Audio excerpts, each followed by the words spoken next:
Elle savait qu'elle courait ce risque, mais elle était prête à tout parce qu'elle était au bout. Et des gens comme ça, je ne les blâme pas. Ce que je blâme, ce sont ces faux prophètes qui vont utiliser et travailler et exploiter la misère de l'homme, la souffrance de l'homme pour gagner de l'argent. Et ils en gagnent pas.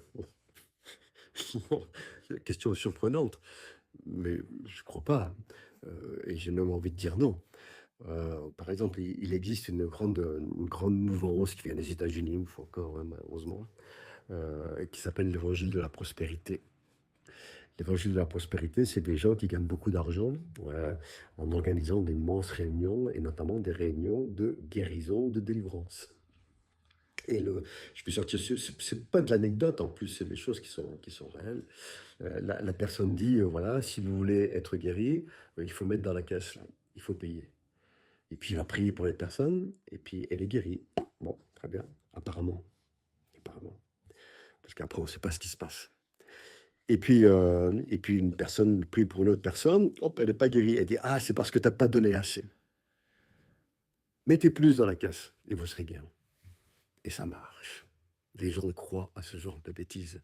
Parce que le monde est farci de légendes, farci d'illusions, farci de trucs qui n'ont ni queue ni tête, quoi.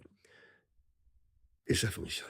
Dans la Bible, nulle part on voit écrit qu'à un moment donné, quelqu'un a dû payer pour obtenir quelque chose de la part de l'Éternel, de la part d'une faveur de Dieu. Les faveurs de Dieu ne se monnaient pas d'aucune manière.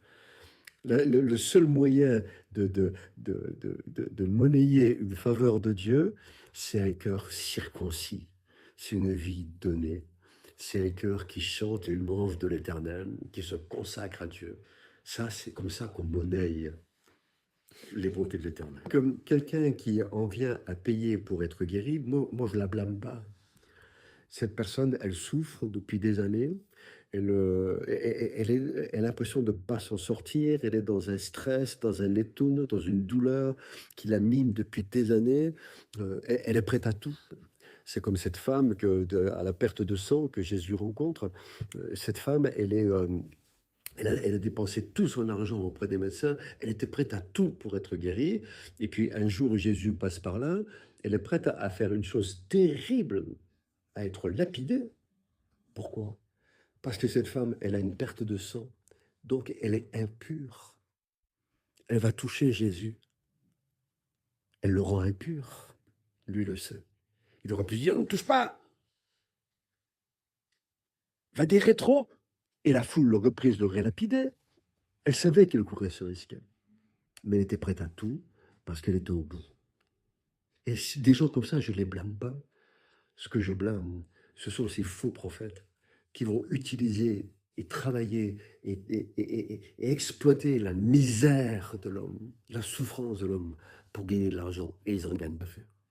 Ce sont de faux prophètes qui en paieront le prix, très certainement. Il a trompé. Celui qui trompe, Dieu ne peut pas être indulgent avec lui. Je ne parle pas de salut, je parle d'indulgence, ça veut dire qu'est-ce qui se passera après en termes de récompense dans le ciel, parce que c'est un sujet dont on parle peu, mais il y a quand même, on n'en parle jamais d'ailleurs, c'est des choses, ça fait partie des sujets sur lesquels on ne parle jamais dans les églises, c'est les récompenses. Notre vie, elle n'est rien sur cette terre, c'est une vapeur, un millionième de seconde par rapport à l'éternité, c'est que dalle notre vie. Ce qui importe, c'est ce qui va se passer après, parce que ça va durer l'éternité, et l'éternité, c'est long. Et dans l'éternité, selon les récompenses que j'aurai, c'est-à-dire selon ce que ma vie aura été sur terre, ça dépendra de la position que j'aurai dans le ciel. Où je serai, comme on le voit dans l'Apocalypse, je serai avec cette foule qui est au pied du trône de Dieu et qui chante les louanges de Dieu, ou je serai ailleurs en train de faire autre chose. Je serai sauvé, certainement, il n'y a pas de problème. Celui qui croit en Jésus, il est sauvé, il n'y a aucun problème à ça. Dans la maison de... Mais c'est Jésus qui le dit, qui le dit très clairement. Il y a plusieurs demeures dans la maison de mon Père. Il y a plusieurs endroits dans la maison de mon Père. Et je vais vous préparer une place. C'est-à-dire tout le monde n'aura pas forcément la même place.